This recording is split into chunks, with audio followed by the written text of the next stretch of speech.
영적인 천재라고 하는 사람들은 태어나면서부터 만들어진 것이 아닙니다. 이것은 합작된 합작품입니다. 성경의 가장 위대한 사건 중에 하나가 출애굽입니다. 출애굽은 구원을 상징하고 있잖아요. 출애굽의 영적 천재하면 모세를 떠올리게 되죠. 모세는 영적 천재입니다. 그가 누구하고 합작이 돼서 그런 영적 천재가 되었을까요? 부모의 믿음이 합작된 합작품이었어요. 모세는 태어날 당시에 법에 묶인 인생입니다. 히브리 산의 아이면 죽인다는 법이 있어요. 그런데 이상하지 않아요? 태어났어요. 부모가 이 법을 몰랐어요? 뻔히 알고 있어요. 뻔히 아는데도 불구하고 임신이 되었고 이 아들이 태어난 겁니다. 어차피 태어날 때 남자나 여자 둘 중에 하나 50대 50이니까 뭐 아니면 더 이런 식으로 해서 했을까요? 누가 자식을 걸고 그런 유행을 바라며 그런 어떤 게임을 하겠어요? 그럴 사람은 없어요. 그 부모는요, 믿음이 있었던 것이에요. 히브리인들이 믿음이 있잖아요. 이 부모는 반드시 이 아이가 태어났을 때 하나님이 사용하실 것이다. 내 아이를 하나님이 사용하실 것이다. 믿음이 없이는 이 부모는 절대로 아이를 출산할 수가 없는 것이에요. 임신도 불가능합니다. 그런데 아이가 태어나 자라는 동안에 숨겨서 길렀습니다. 하지만 여러분, 더 이상 숨길 수가 없어요. 잘 보세요. 들키면 집안이 망하는 겁니다. 일찍 태어난 형 아론도 죽게 되고 누나 미리암도 죽게 되며 어머니, 아버지, 그 주변의 지인들 모두 다 죽게 되는 거예요. 결정적인 포인트가 여기 있는데 부모는 이 아이를 파피루스 바스켓에 집어넣고 아이를 나일강에 던집니다. 나일강에 던지니까 어찌어찌해서 이렇게 가리라 시나리오를 멋있게 썼을까요? 그렇지 않아요. 하나님 손에 맡겨버린 거예요. 나일강에 던진다고 했을 때 나일강은 여러분 평온한 강이 아닙니다. 악어떼가 있고요. 물뱀이 헤엄치고 다녀요. 하마가 있으며 육식을 좋아하는 쪼아먹는 그런 어떤 새들이 날아다니며 물고기들이 진을 치고 있는 곳이에요. 어디에 걸려서라도 이 아이는 죽은 목숨이나 마찬가지입니다. 그런데 부모는 왜 나일강에 던졌을까요? 믿음이에요. 믿음. 하나님 손에 맡겨버리는 것입니다. 성도 여러분, 부모의 믿음, 부모의 기도는 절대적인 것입니다. 제가 실패했을 때 제가 확실히 살아있는 것을 느낀 것이 하나 있는데 부모의 기도가 살아있더라. 내 인생이 걸림돌이 디딤돌 됐던 것, 내 인생이 반전이 되고 내가 실패 속에서도 다시 일어나는 재기의 기회를 잡을 수 있었던 것은 우리 어머니, 우리 아버님의 기도였어요. 성도 여러분, 부모의 믿음하고 자녀가 합작이 될 때 영적인 천재가 되는 것입니다. 모세는 그냥 하나님이 선택했으니까 천재로 딱 하고 태어난 것일까요? 아니에요. 만들어진 것입니다. 모세는 어떻게 만들어졌을까요? 광야 40년 동안에 모세는 하루하루 버티는 법을 알았다. 하루하루 버티는 법을 체득하게 되었다. 성도 여러분, 믿음이 커지는 것 굉장히 중요합니다. 큰 믿음을 소유하고 더 큰 믿음을 소유하는 것 중요합니다. 그러나 갖고 있는 믿음을 잃지 않는 것이 훨씬 중요하다고 생각합니다. 여러분이 갖고 있는 믿음, 더 큰 믿음, 더 큰 믿음, 더 큰 믿음 하다가 어느 날 꽝 부딪혀갖고 흔적도 없이 사라지는 것, 아무리 눈에 보이지 않는 겨자씨 같은 것을 해도 그 믿음을 잃지 않는 것이 훨씬 소중한 것입니다. 각자에게 주신 믿음의 분량이 있어요. 목사님, 내 믿음은 너무 작은 것인데요. 아무리 작아도 겨자씨만 하겠어요? 그러나 그 겨자씨가 산을 옮기는 것입니다. 인생은 끝이 좋아야 됩니다. 관계도 끝이 좋아야 됩니다. 서로 여러분, 비즈니스를 해도 여러분 끝이 좋아야 되는 것입니다. 성도 여러분, 시작은 미비할 수 있습니다. 그러나 너의 끝, 그 끝은 창대하리라. 끝이 창대하려면 잃어버리지 말아야 돼요. 내가 갖고 있는 믿음을 잃어버리지 않아야 돼요. 모세가 애굽의 궁전에서 왕자 40년을 살았습니다. 그 이후에 모세는 광야로 도망갑니다. 모세의 광야 40년을 저는 거지 40년이라고 생각합니다. 모세의 거지 같은 광야의 40년 번개처럼 지나갔을까요? 그냥 어느 날 눈 떠보니까 휙 하고 지나갔을까요? 아니에요. 하루하루가 버티기가 힘든데 어떻게 그렇게 빨리 지나가요? 기쁜 날들은 휙 하고 지나가지만 여러분, 굉장히 슬픈 날, 어려운 날, 무너진 날, 실패의 날, 까맣게 된 날, 모든 것이 불이 다 나가버리고 모든 사람으로부터 비난을 받는다고 생각하는 그런 날들, 자기의 모든 건강이 다 무너진 날들, 여러분, 이건 하루, 한 시간도 버티기가 힘들어요. 오늘 하루를 버티기가 힘든 영혼에게 하나님의 위로가 있을지어다. 모세가 딱 이 지점에 온 것이에요. 모세는요, 애굽에 있을 때를 생각해 봐요. 모세가 애굽에서 왕자 40년으로 있을 때 그는요, 애굽의 궁정에 있었습니다. 세계 최고의 교육이 그를 위해서 세팅되었고 세계에서 최고의 멘토와 그 선생님들이 세팅되어서 모세를 1대1로 개인 지도했을 겁니다. 모세는 법을 배웠으며 모세는 황실 매너를 배웠을 겁니다. 그리고 리더십을 배웠을 거예요. 어떤 문화를 배웠을 것이고 로얄 교육을 한 것입니다. 그런데 이상해요. 우리는 자녀에게 모든 교육 시스템의 인프라를 딱 맞춰주면 거기서 원하는 점수와 원하는 등급, 원하는 곳에 진학하고 원하는 취업을 얻겠다고 생각을 해요. 그리고 그것이 결혼하고 이어진다고 생각해서 안 먹고 안 쓰고 줄여들여서 자녀를 위해서 그런 모든 환경과 모든 구비 조건을 만들어 주려고 해요. 그러면 그런 결과가 나올 테니까. 그런데 모세의 결과를 보세요. 모세는 그것이 다 됐는데도 불구하고 거기서 실패해 버렸어요. 여러분, 모든 조건과 상황이 꼭 최고의 것이라고 해서 성공하는 것이 아닙니다. 가장 중요한 것은 여러분, 여기에 하나님의 뜻이 있는 은혜가 있을지어다. 그는 실패해요. 사람을 쳐 죽이고 광야로 도망갑니다. 그래서 거기서 무명의 40년, 정말 왕자 같은 40년 이후에 거짓 40년의 하루하루가 시작이 되는 것입니다. 참기 힘든 하루하루의 고난의 날입니다. 생각해 보세요. 애굽에서 그런 데 살다가 잠자리가 맞을까요? 먹는 것이 맞을까요? 물이 맞을까요? 풍습이 맞을까요? 그를 위해서 하인과 종들이 얼마였을까요? 말이 통했을까요? 말이 달랐을 겁니다. 하지만 이것보다도 더 한 단계 더 나가는 것이 있어요. 외로움. 사람이, 남자가 나가서 그렇게 열심히 하고 아내가 그렇게 맞벌이를 해서 열심히 하는 것은 들어오면은 가족끼리 에너지를 받는 겁니다. 그래서 그 가족, 지킬 가족들이 있길래 또 부부가 나가서 맞벌이를 하며 어떤 사람은 또 외벌이를 하면서 그렇게 지내는 겁니다. 그런데 돌아와서 만날 가족이 없어요. 내 근본적인 에너지를 얻을 곳이 없어요. 내가 위로받을 곳이 없어요. 돌아갈 집이 없는 것이에요. 그 외로움, 혈육이 하나도 없는 광야에서 남들과 사는 것이 모세의 하루하루의 40년이에요. 추석에 갈 곳이 있어요? 추석에 만날 곳이 있어요? 구정에 어딜 찾아가서 방문할 곳이 있어요? 어떤 사고가 터졌을 때, 어떤 질병이 왔을 때, 어떤 외로움이 왔을 때 전화할 상대가 하나도 없는 것이 모세의 40년이란 말이에요. 한마디로 몸뚱아리만 남고 천둥 벌거숭이의 인생이 모세인 것입니다. 왕자 40년과 비교할 때 광야 40년은요 하루도 견디기가 힘들 겁니다. 하루에도 12번씩 이상한 소리가 들렸을 거예요. 이렇게 살 바에는 끝내 모세. 이게 뭐야?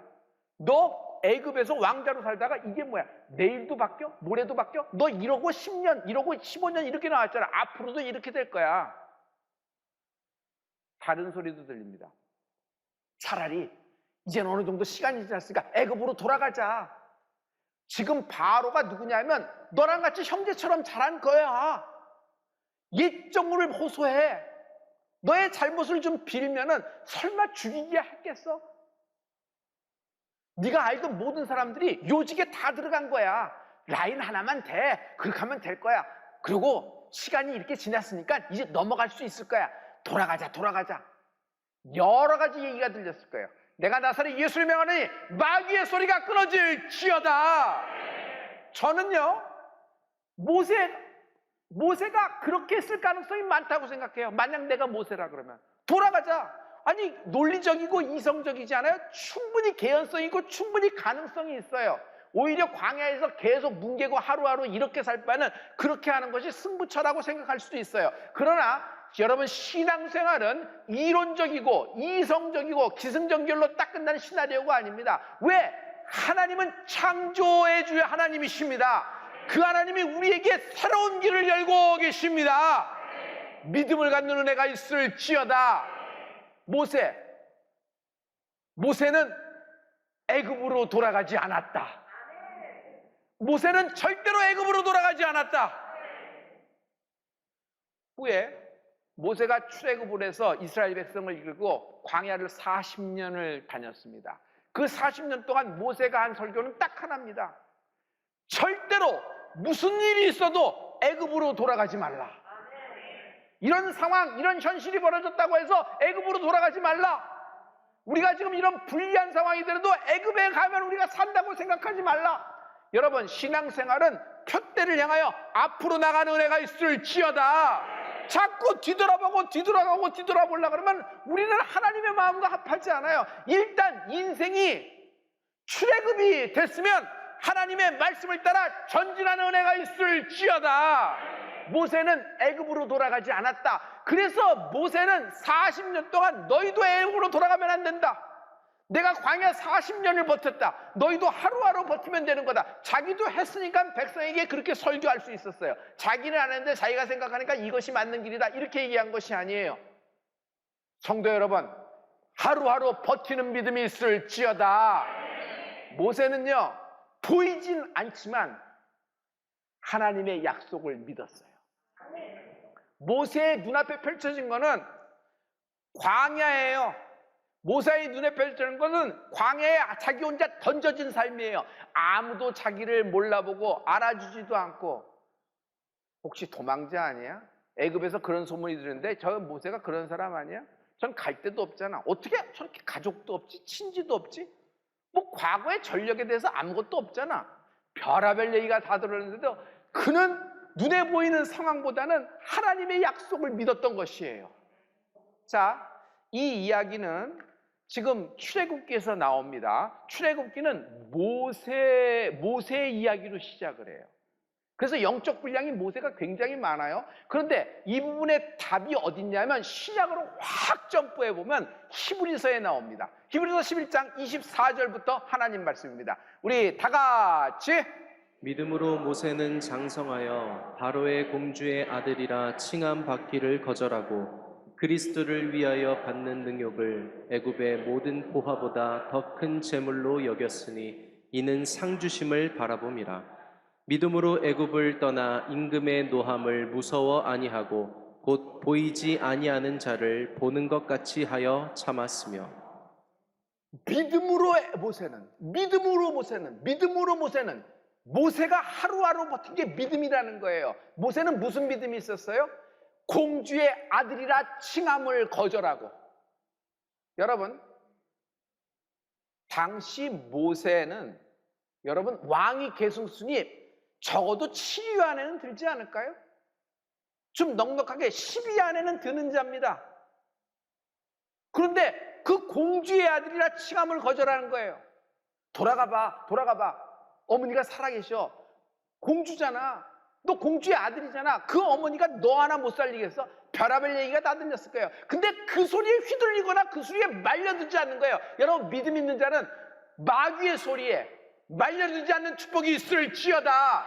휘둘리지 않는 축복이 있을지어다. 상황 유불리에 따라 움직이지 마십시오. 보이지 않아도 상황과 현실은 아무리 나에게 불리하더라도 내가 죽을 지점이라도 하나님은 반드시 나를 약속대로 건져내실 것이다. 할렐루야. 모세는 거절하는 믿음이 있어요. 공주의 아들이라 칭함을 거절한다. 믿음에는 거절하는 믿음이 있어야 돼요. 마지막에 물질이냐 그리스도냐, 세상의 유명함이냐 명예냐 그리스도냐. 여러분, 마지막에 우리가 그렇게 몰릴 가능성이 굉장히 많아요. 여러분, 하나님 말씀 선택하고 하나님을 선택하는 여러분이 되는 은혜가 있을지어다. 모세는 상을 바라보는 믿음이 있어요. 마지막에 하나님은 나는 상을 베푸실 것을 믿는다는 것이에요. 할렐루야. 그런데 이 히브리서의 말씀 중에 참 갑자기 그리스도가 나와요. 여기서 그리스도. 성도 여러분, 그리스도는 모세 이후에 1600년 뒤에나 오시는 분이에요. 그런데 갑자기, 지금 이것은 히브리서는 신약이니까 그래도 예수님과 연결하기 위해서 적당히 이렇게 된 거고 이렇게 쓴 거다, 그런 게 아니에요. 모세는요, 하나님을 믿었어요.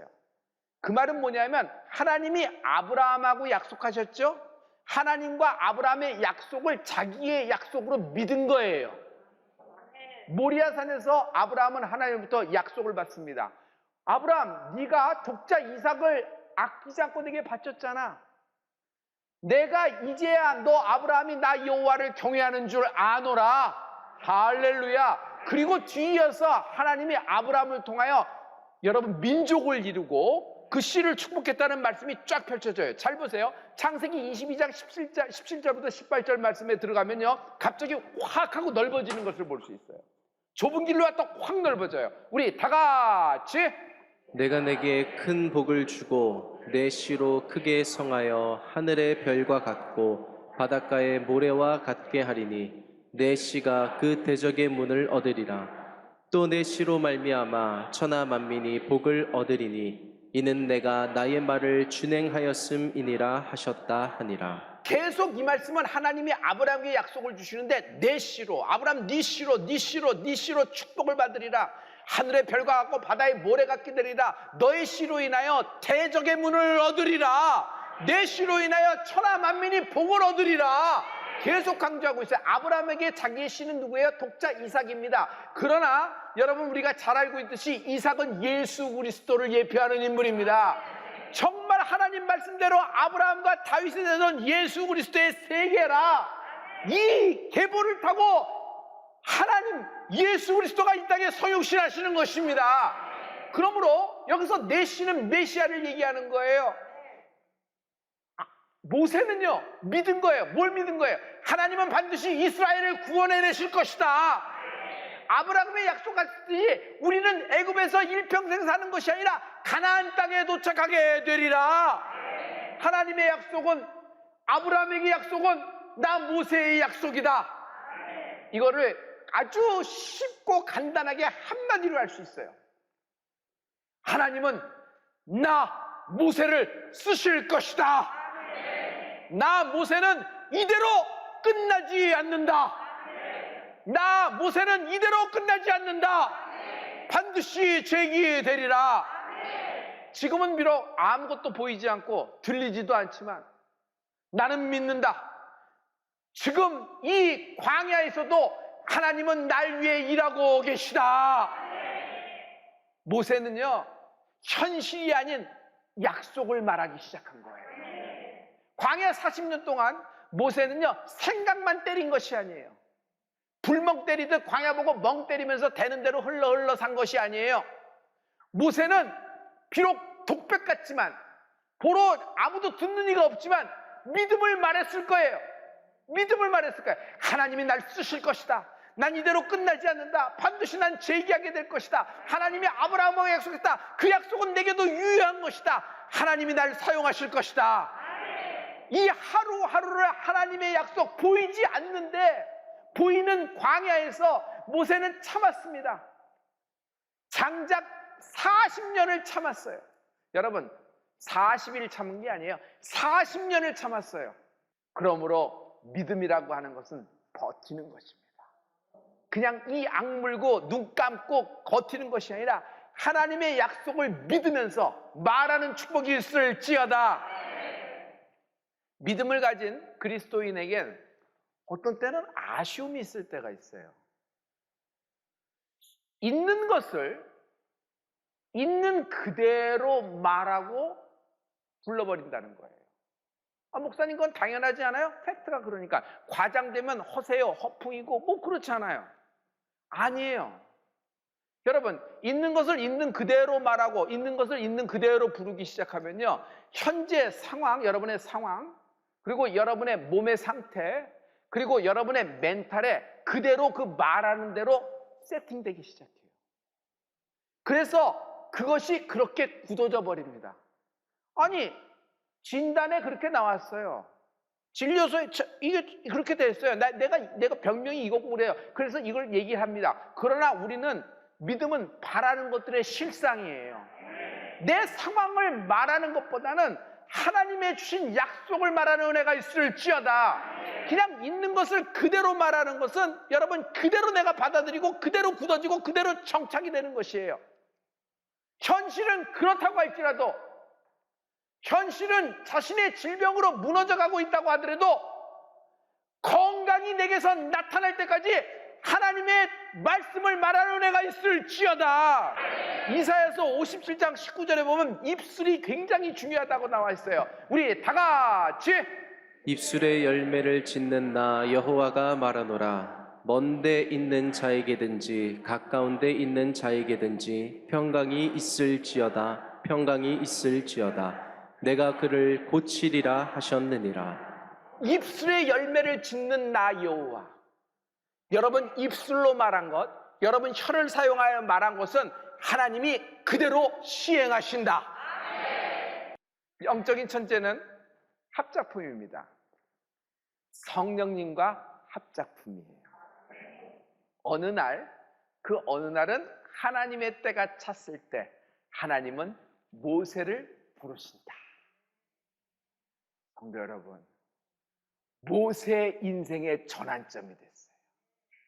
이제 하나님이 부르셨을 때 모세는 광야 40년을 끝내고 하나님의 그 뜻을 갖고 있는 출애굽 40년을 인도하는 삶이 되는 거예요. 판이 바뀌어지는 거예요. 모세만 부르신 것이 아니라 우리 한 사람 한 사람, 내 자녀까지 하나님이 부르신 것입니다. 해봐요. 하나님이 날 부르셨다. 시작. 그러니까 당신이 여기 있는 거예요. 할렐루야. 애굽으로 가라. 애굽으로 보내세요. 애굽? 재방문하란 말씀이세요? 성도 여러분, 실패한 곳에 다시 들어가면 또 실패해요. 시간이 지났기 때문에 이번엔 성공할 것 같죠? 실패한 곳에 다시 들어가면 그 상황, 그 현실로 다시 돌아가는 느낌이에요. 타임머신 타고. 다시 그 버튼이 빵 눌러지면서 그때의 감정이 다 살아나고 그때의 사건이 다 떠올라요. 그래서 굳어버려요. 그리고 어쩔 줄을 몰라요. 갑자기 아기가 되어버리는 듯한 느낌? 뭐 처리 능력이 없는 느낌? 그런 걸로 들어가요. 또 실패합니다. 실패했던 곳은 실패가 있는 곳이고 상처가 깊게 뿌리 내렸던 곳이에요. 그런데 하나님은 모세를 다시 애굽으로 재방문 보내시는 겁니다. 실패했던 곳으로. 그러나 이번엔 혼자가 아니다. 하나님의 지팡이와 함께 하나님은 보내신다. 하나님의 지팡이, 하나님이 모세와 함께 애굽으로 들어가시는 거예요. 할렐루야. 실패했던 장소입니다. 상처가 있던 곳이에요. 바로를 어떻게 감당하겠어요? 바로가 자기를 잘 알고 있는데 아직도 정적들이 모세에 대해서 잊혀지지 않고 있는 사람들이 시퍼렇게 살아있고 권력의 지배층을 차고하기 때문에 모세가 들어가면 단칸에 비어버리는 곳입니다. 그는 히브리인으로부터 배척받았던 사람이에요. 이도저도 낄 수가 없는 그런 사람이었어요. 그런데 그곳에 들어가서 어찌겠다는 거예요. 그런데 그 상처가 있고 그 실패가 있었던 장소에 하나님과 함께 들어가는 것입니다. 인생은 혼자 갈 때 실패합니다. 하나님과 함께하는 은혜가 있을지어다. 볼지어다 내가 세상 끝날까지 너와 항상 함께하리라. 모세가 잡은 지팡이, 하나님과 함께하는 겁니다. 모세는 거기서 나일강을 치니 나일강이 피로 변해요. 모세가 그 지팡이로 바위를 치니 반석에서 샘물이 솟아나 육축까지, 사람을 포함 육축까지 다 마시고도 남아요. 그 지팡이를 들고 산 위에 올라가서 확 손을 드니 자기들의 원수 아말렉들이 진멸되기 시작을 하는 거예요. 내 눈앞에서 원수가 진멸되기 시작하는 거예요. 그 지팡이로 바다를 치니 홍해가 갈라지더라. 하나님과 함께할 때 영적 천재가 되는 것입니다. 자녀에게, 내 아들과 내 딸에게, 내 남편에게, 내 아내에게, 내 부모에게 하나님의 지팡이와 함께하는 은혜가 있을지어다. 하나님과 함께할 때 영적 천재가 되어가는 것입니다.